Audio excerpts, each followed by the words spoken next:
Bismillahirrahmanirrahim. Assalamualaikum warahmatullahi wabarakatuh. Alhamdulillah.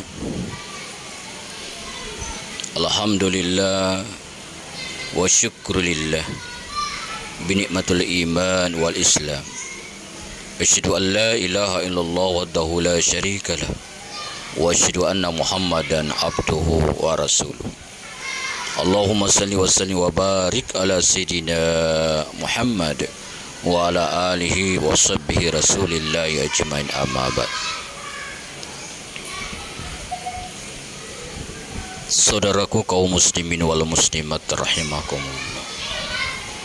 Bersyukur kita kepada Allah Subhanahu wa taala dengan mengucapkan alhamdulillahirabbil alamin.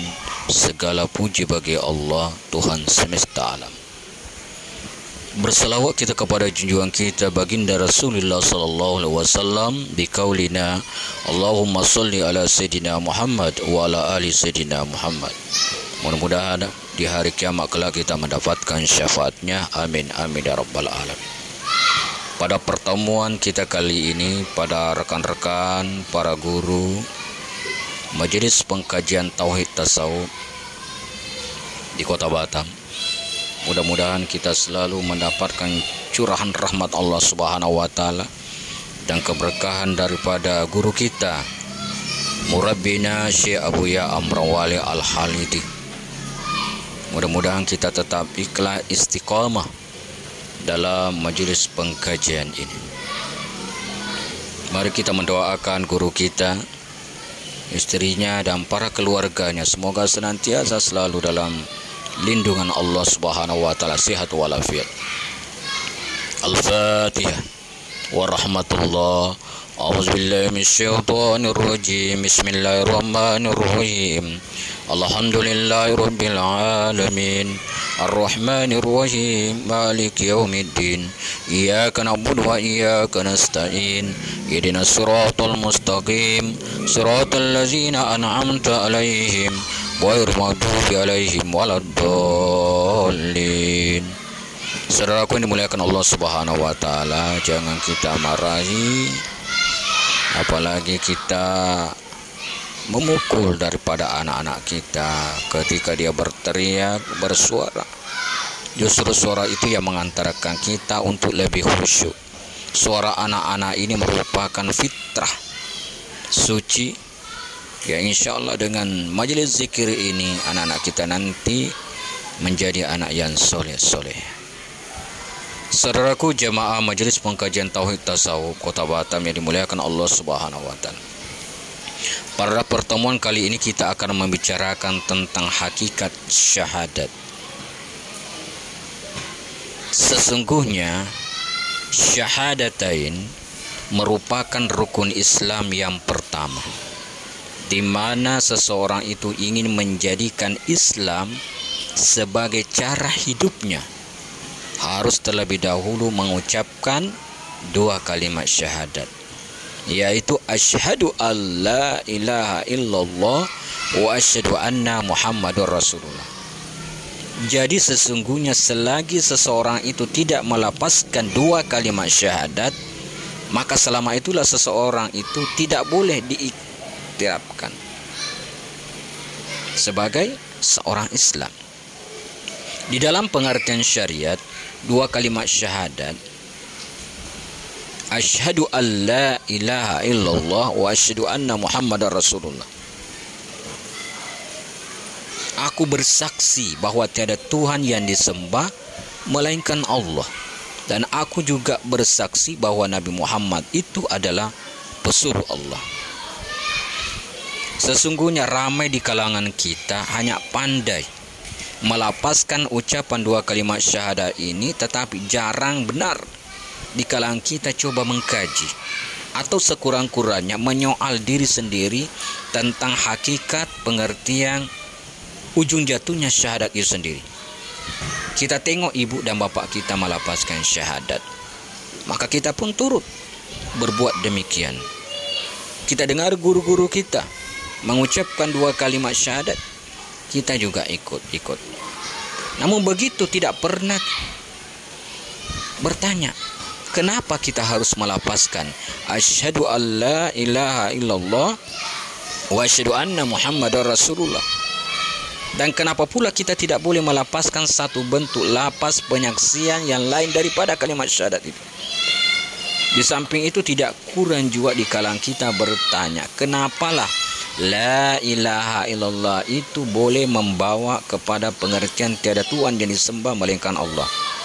Sedangkan kalimat di dalam kalimat la ilaha illallah itu tidak pula terdapat perkataan Tuhan, Rabbi, dan tidak pula terdapat perkataan sembah, fa'buduh. Tapi dalam penafsiran arti bahasa, maka para ulama syariat terdapat perkataan Tuhan dan sembah. Dan kenapa pula syahadat tersebut tidak boleh dikatakan begini, la rabbi fa'buduni illallah, yang mungkin lebih sesuai untuk diartikan dengan tiada Tuhan yang disembah melainkan Allah. Tetapi ternyatalah kita tetap diarahkan oleh Islam supaya melapaskan dengan lafaz syahadat la ilaha illallah. La artinya tiada, ilaha nyata, illa hanya Allah. Jadi boleh disimpulkan di sini jamaah majelis pengkajian tauhid tasawuf yang dirahmati Allah Subhanahu wa taala, bahwa pengertian yang dibuat oleh para alim ulama syariat adalah jauh tidak menepati daripada matlamat sebenar yang hendak dinyatakan syahadat itu sendiri. Di samping itu soalnya, apakah perkataan Allah di alam syahadat itu boleh dinamakan kepada Tuhan, dan apakah sebenarnya begitu? Begitu juga bila kita melafazkan Muhammadur Rasulullah, itu apakah benar membawa dengan pengertian kepada Nabi Muhammad itu pesuruh Allah? Jika benar begitu, kenapa Nabi Adam alaihissalam, bapa sekalian manusia, juga mengucapkan syahadatnya dan mengakhirkan syahadat itu dengan lafaz Muhammadur Rasulullah? Dan seterusnya Nabi Ibrahim, Nabi Ismail, dan semua para nabi dan rasul Allah, bahkan wali-wali Allah sebelum zahir Nabi Muhammad SAW mengucapkan dengan ucapan yang sama. Atau dalam hal yang lain, ada di kalangan kita berkata nabi-nabi sebelum zahir Nabi Muhammad mengucapkan dengan cara lain. Jika benar begitu, apakah mereka dipahamkan bahwa Islam itu hanya baru wujud pada zaman Nabi Muhammad SAW? Dan benarkah Islam tidak pernah wujud sebelumnya? Dan jika benar ucapan Muhammadur Rasulullah dinamakan kepada Muhammad, kenapa pula Nabi Muhammad juga mengucapkan seperti kita mengucapkan sekarang? Dan kenapa pula Rasulullah mengucapkan begini? Tidak mengucapkan begini maksudnya, asyhadu alla rabbi fa'buduni illallah wa asyhadu anna Rasulullah. Ya, saya ulang kembali. Mengapa Rasulullah tidak mengucapkan begini, asyhadu alla rabbi fa'buduni illallah wa asyhadu anna Rasulullah? Kan ini lebih sesuai membawa kepada pengertian aku bersaksi tiada Tuhan yang disembah melainkan Allah, dan aku bersaksi bahwa akulah pesuruh Allah. Hadirin yang dimuliakan Allah Subhanahu wa taala, pendek kata, banyaklah lagi persoalan yang harus ditanya oleh kita apabila kita melangkah dan berusaha mencari, menggali daripada syahadat tersebut. Hadirin dimuliakan Allah Subhanahu wa taala, sebentar sejenak. Saudaraku kaum muslimin wal muslimat pengkajian tauhid tasawuf yang rahmati Allah Subhanahu wa taala. Justru daripada itu, marilah kita bersama membincangkan hakikat syahadat, mengikut pandangan hakikat dan ma'rifat. Dan marilah kita bersama-sama menggali makna ujung jatuh syahadat itu sendiri, agar kita sama-sama dapat memahaminya dengan mendalam, dan dapatlah pula kita berpegang dengan pemahaman kita itu. Adapun kalimat syahadat itu adalah, kita sudah ketahui bersama, asyhadu alla ilaha illallah wa asyhadu anna Muhammadar Rasulullah. Dan sesungguhnya asyhadu an la ilaha illallah itu adalah dinamakan syahadat tauhid. Dan kalimat wa asyhadu anna Muhammadar Rasulullah dinamakan syahadat rasul. Adapun kalimat asyhadu an la ilaha illallah dinamakan syahadat tauhid sebab di dalam kalimat tersebut kita bersaksi dengan sepenuh rasa bahwa tiada yang lain, hanya Allah semata-mata, tiada sekutu baginya di dalam segala hal, dan tiada sesuatu pun yang bercampur aduk dengan kecuali Dia. Oleh karena itu kita bersaksi dengan diri kita sendiri. Sebenarnya diri kita nyata, pada kita hanya Allah semata. Kita nafikan tubuh kita, kita isbabkan kepada nyatanya Allah semata-mata diri batin kita. Adapun kalimat wa asyhadu anna Muhammadar Rasulullah itu dinamakan syahadat rasul. Sebab pada kalimat ini kita melapaskan bersaksi bahwa yang menyampaikan dan menanggung diri rahasia Allah adalah Muhammad, yaitu diri zahir kita. Dan dengan melapaskan kalimat tersebut maka berikrar dan bersaksilah dengan diri kita sendiri bahwa diri kita ini, zahir kita, tetap akan menanggung rahasia Allah dan akan menjaganya buat selama-lamanya. Adapun hakikat ketuhanan itu adalah diri batin kita, rohani, dan hakikat kerasulan adalah diri zahir kita ini, jasmani. Diri batin adalah sebenar-benar diri yang menyatakan rahasia Allah. Dan untuk menyatakan diri rahasia Allah tersebut adalah diri zahir kita. Jadi zahir kita lah yang menyatakan rahasia ketuhanan Allah Subhanahu wa taala.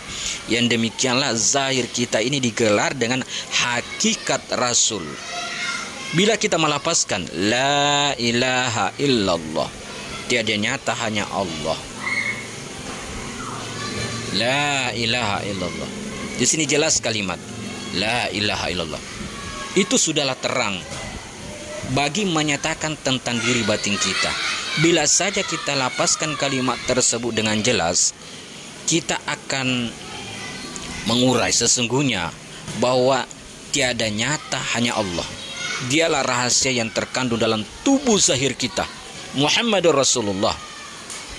Pula menyatakan diri kasar kita kepada hakikat bentuk manusia yang berhakikat dengan huruf Muhammad. Justru itu bila kita melapaskan kalimat asyhadu alla ilaha illallah wa asyhadu anna Muhammadar Rasulullah, maka kalimat yang telah dilapaskan itu adalah meliputi pada nyatanya diri batin kita, dari zahir kita, rohani dan jasmani, yaitu kita menyaksikan bahwa yang dikandung oleh diri kasar kita ini adalah diri rahasia Allah Subhanahu wa taala. Dan diri kasar inilah merupakan kenyataan saksi. Al-insanu sirru wa ana sirru. Manusia itu adalah rahasiaku dan akulah rahasianya. Allah Subhanahu wa taala mengaruniakan manusia untuk mengemban pertanggungjawaban terhadap rahasianya yang ditanggung oleh manusia. Laqad khalaqnal insana fi ahsani taqwim. Sesungguhnya aku karuniakan manusia satu kejadian yang sebaik-baik kejadian. Hadirin yang dimuliakan Allah Subhanahu wa taala. Kejadian manusia satu-satunya kejadian yang paling rapi, yang paling cantik, elok tersusun pada zahir dan batin. Duduknya kemuliaan manusia adalah karena manusia saja kejadian Allah yang sanggup memegang rahasianya. Sedangkan sebelumnya Allah Subhanahu wa taala sendiri pernah menawarkan rahasia ini kepada langit, bumi, bukit untuk menanggungnya. Tetapi semua makhluk kejadian tersebut tidak mempunyai kesanggupan untuk menanggungnya. Luar biasa kita ini manusia. Inna aradna al-amanata 'ala as-samawati wal ard wal jibala fa abaina ayyah milnaha wa ashfaqna minha wa hamalal insan. Sesungguhnya rahasia aku ini pernah kutawarkan kepada langit, bumi, gunung, tetapi mereka enggan menerimanya karena takut mengabaikannya, takut menanggung jawabkan semuanya dari pertanggungjawaban. Tetapi yang sanggup menerima adalah manusia. Dari itu bila kita mengucap asyhadu an la ilaha illallah wa asyhadu anna muhammadar rasulullah, maka berartilah kita bersaksi dengan diri kita sendiri bahwa tiada yang nyata pada diri kita, hanyalah Allah semata-mata, dan tubuh zahir kita ini adalah tukang penyata pada rahasia Allah semata-mata. Hadirin dimuliakan Allah Subhanahu wa taala. Adapun salat adalah berdiri menyaksikan diri sendiri. Ya, di dalam salat itu ada kalimat syahadat pada waktu pelaksanaan pengucapan tahiyat, ya. Kita menyaksikan bahwa diri kita lah yang membawa dan menanggung rahasia Allah, dan tiada sesuatu yang ada pada diri kita selain rahasia Allah semata. Tiada sesuatu pun yang kita punya kecuali Allah semata. Jika diibaratkan kita ini hanya sebagai sebuah kotak radio. Kotak radio yang hidup dengan mengharapkan siaran dari sistem besar semata-mata untuk bagaimana orang dengar. Orang dengar bahwa berfungsinya radio tersebut karena dapat menerima gelombang siaran dari sistem besar. Jadi kita habiskan siaran atau rusaknya penerimaan siaran, maka sudah tentu kotak radio tersebut akan dibuang ke tong sampah. Maka begitulah kita akan berguna di sisi Allah jika kita dapat menanggung amanah rahasianya itu, serta dapat berfungsi dan bertindak mengenal diri kita sendiri. Karena bila saja kita dapat mengenal diri kita, maka itulah kita bisa kenal Allah.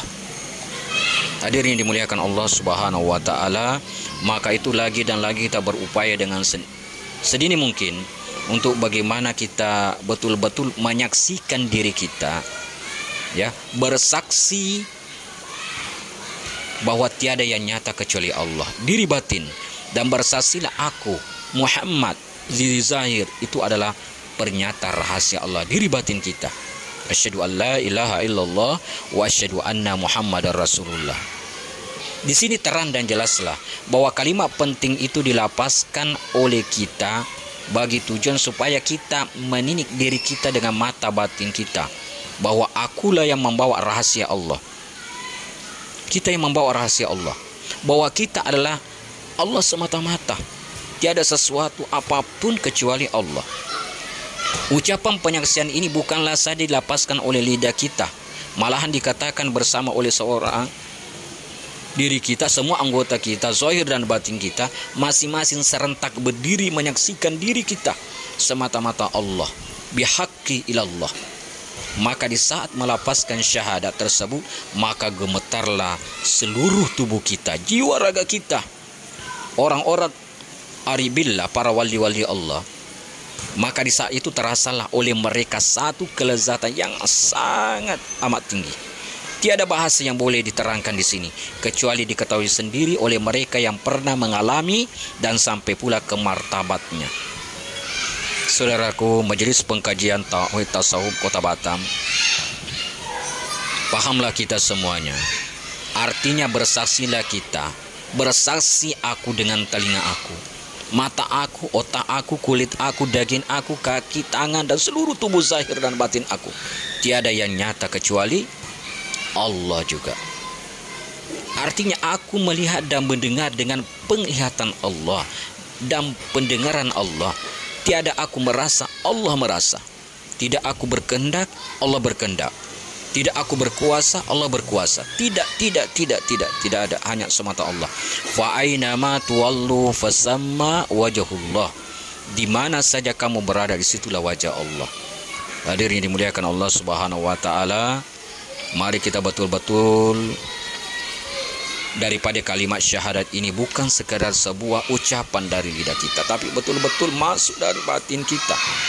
Masuk dari batin kita bahwa kita sebagai manusia betul menjadi manusia yang sebenarnya, manusia zahir dan batin. Ya. Maka dari itu justrulah dengan melapaskan kalimat dua syahadat itu menjadi kita orang yang benar-benar beriman, insan kamil, manusia yang sempurna. Insan karena manusia, dan bukan sekali-kali seperti itu. Insan karena manusia, bukan karena Allah. Kita menjadi manusia karena al-Islam minallah. Islam karena Allah. Islam karena Allah, bukan Islam minan nas. Islam karena manusia. Semuanya karena Allah. Manusia yang bersyahadat, tanda adalah manusia mengaku bahwa dirinya adalah Islam. Tetapi pada hakikatnya kosong, tiada berisi apa-apa. Mereka tidak merasai tanggung jawab terhadap dirinya dan terhadap Tuhannya. Mereka kosong seperti sebiji padi yang tidak berisi, hampa. Ia hanya tidak tahan bagaimana diuji oleh Allah Subhanahu wa Ta'ala. Bila saja ditiup angin, dia kemana-mana dihamparkan angin. Mereka juga boleh dianggap sebagai burung tiong yang pandai berkata-kata, tapi dia sendiri tidak memahami apa yang dicakapkannya. Oleh itu janganlah kita menjadi besi tawar juga atau burung tiong yang coba menjadi manusia. Dengan demikian, wahai saudaraku, majelis pengkajian Tauhid Tasawuf, marilah kita betul sekali lagi untuk bagaimana betul-betul menyaksikan diri kita bahwa diri kita ini hamba. Semuanya Allah semata-mata. Kita beribadah karena Allah Subhanahu wa Ta'ala. Al-ihsan an ta'budullaha ka'annaka tarahu wa lam takun tarahu. Ketika kita beribadah kepada Allah, seakan-akan kita melihat Allah. Secara zahir kita tidak mampu, tapi secara batin kita melihat Allah. Ketika kita tidak mampu melihat wajah Allah, maka yakinlah bahwa Allah melihat kita, Allah mengawasi kita, Allah memperhatikan kita, sehingga kita selalu mawas diri, selalu bagaimana berupaya dengan sini mungkin untuk takarrub dekat dengan Allah. Muhasabah, introspeksi diri kita untuk selalu bagaimana meningkatkan ilmu, iman dan amal soleh ketika beribadah kepada Allah. Mungkin demikianlah yang saya dapat antarkan dalam pertemuan ini. Mudah-mudahan kita selalu dalam lindungan Allah Subhanahu wa Ta'ala dan tetap beribadah karena Allah. Yang benarnya dari Allah Subhanahu wa Ta'ala. Ketika kekurangan kehilapan dari semata-mata kebodohan saya pribadi, dan untuk itu mohon dimaafkan. Billahi bismillahirrahmanirrahim. Wallahu muwaffiq ila aqwamit thoriq. Wassalamualaikum warahmatullahi wabarakatuh.